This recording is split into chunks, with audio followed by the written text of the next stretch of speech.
Salam olahraga, apa kabar teman-teman semua dalam keadaan sehat. Mengenai dari laga kemarin malam dari keseluruhan itu ada yang masuk di grup ya, mudah-mudahan untuk laga malam hari ini lebih baik. Ini sekitar ada 8 laga yang akan saya bahas mulai dari Bundesliga Jerman, Liga Primer dan La Liga ya.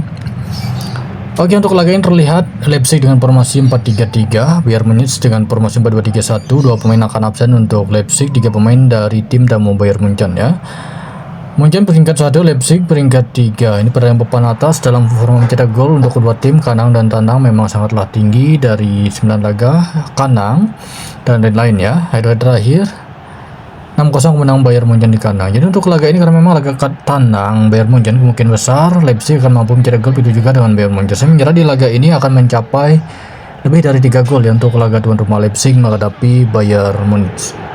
Berikutnya masih di Bundesliga Jerman, Hoffenheim menghadapi Leverkusen. Hoffenheim dengan formasi 3-1-2 ya, sedangkan Leverkusen dengan formasi 3-4-2-1. Kedua tim sama-sama memiliki 2 pemain akan absen. Terlihat di laga ini Hoffenheim peringkat 5, Leverkusen peringkat 6, hanya selisih 1 poin saja. Tim yang diunggulkan Hoffenheim, dari forma kandang Hoffenheim di musim ini memang sangat luar biasa. Sedangkan Leverkusen juga bagus ya, forma kandang. Dan ya, jadi untuk laga ini Leverkusen lebih cenderung terbuka untuk bisa meraih kemenangan, walaupun bisa juga berakhir imbang. Mungkin skor akan tercipta 3 gol bahkan bisa lebih di laga ini. Kemudian dari La Liga Spanyol, di laga ini mempertemukan tuan rumah Mallorca menghadapi Athletic Bilbao ya. Mallorca 2 pemain akan absen. Bilbao di laga ini ada 7 pemain. Formasi Mallorca dan Bilbao cukup sama, 4-2-3-1. Klasemen sementara tuan rumah Mallorca peringkat 17, selisih 1 poin dengan Valencia yang berada di zona merah ya. Sedangkan Bilbao tim tamu berada di peringkat 8, dari klasemen sementara cukup jauh.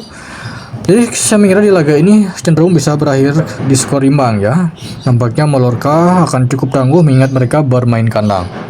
Di laga lainnya saya membahas pertandingan Real Madrid menghadapi Levante ya.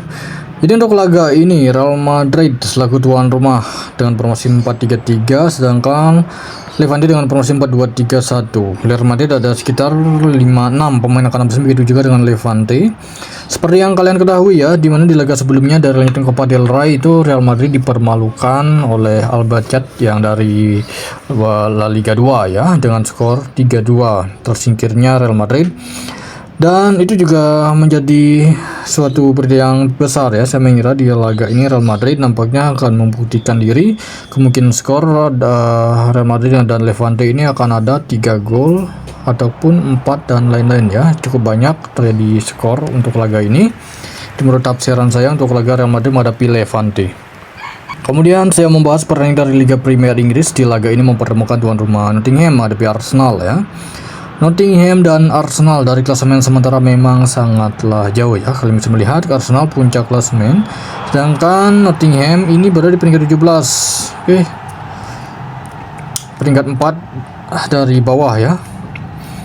Sedikit melihat line up pemain 4-2-3-1 untuk Nottingham, Arsenal dengan 4-3-3. Kedua tim sama-sama memiliki 4 pemain akan absen ya. Seperti yang kalian ketahui, Arsenal memang sangat luar biasa di musim ini dari Liga Premier Inggris. Terbukti mereka ini selisih 6 poin ya dengan Manchester City, Aston Villa, dan 4 poin dari dan 7 poin dari Liverpool ya. Oke, untuk laga ini menurut versi saya sendiri kemungkinan besar Nottingham akan memberi kejutan di laga ini. Nampaknya cukup sulit untuk Arsenal bisa meraih kemenangan melebihi dari selisih 1 gol ya. Melebihi dari selisih 1 gol. Kemungkinan jikapun Arsenal memenangkan laga mungkin hanya selisih 1 gol saja dan cenderung masih bisa berimbang. Berikutnya saya membahas pertandingan tuan rumah Chelsea menghadapi Brentford ya. Chelsea dengan formasi 4-2-3-1, begitu juga dengan Brentford, sama-sama memiliki 3 pemain akan absen. Klasemen sementara Brentford peringkat 5, Chelsea peringkat 8. Forma kandang Chelsea tidaklah begitu baik, sedangkan Brentford ya cukup sama. Brentford ini forma kandang sangat bagus dan tandang kebalikannya ya. Jadi tidak menutup kemungkinan nampaknya Chelsea cukup mampu bisa meraih kemenangan di laga ini, mengingat di laga sebelumnya mereka melangkah kalah sama menghadapi Arsenal, sedangkan Brentford di laga terakhir mereka meraih kemenangan sama menghadapi Sunderland. Saya mengira di laga ini Chelsea masih mampu untuk bisa meraih kemenangan sama menghadapi Brentford. Kemudian di laga lainnya saya membahas pertandingan Sunderland menghadapi Crystal Palace ya.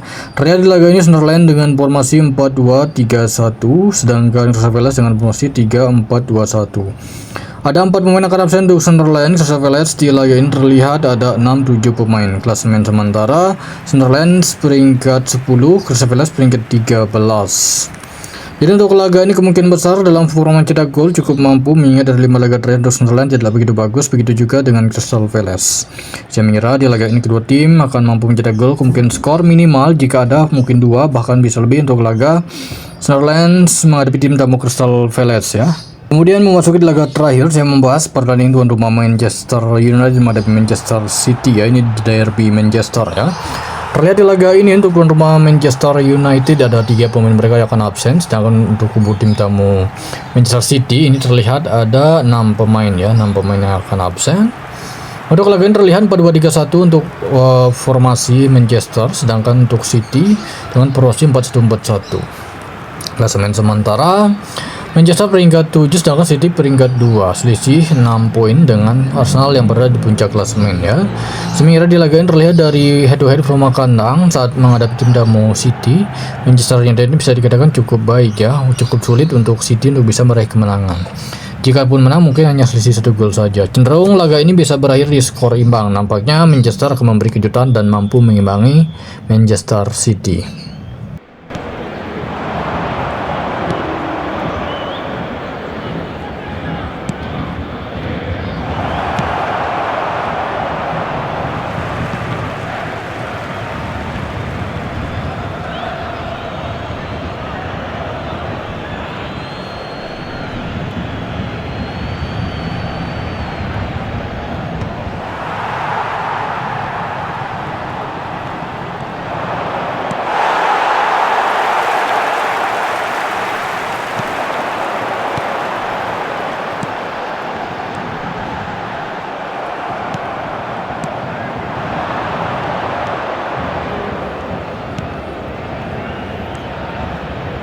There will be 3 minutes added time.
Substitution for Paris Saint-Germain.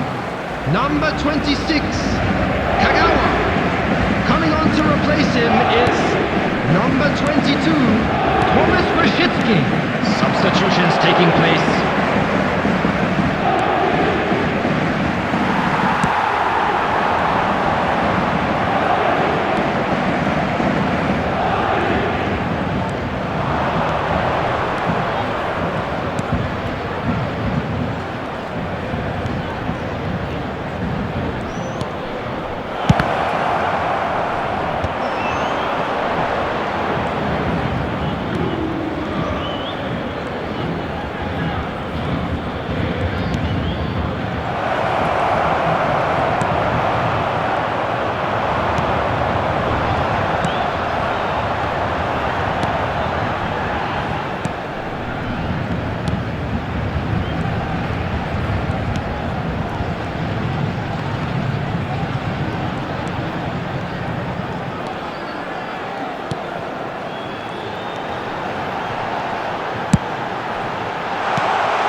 Substitution for Paris Saint-Germain.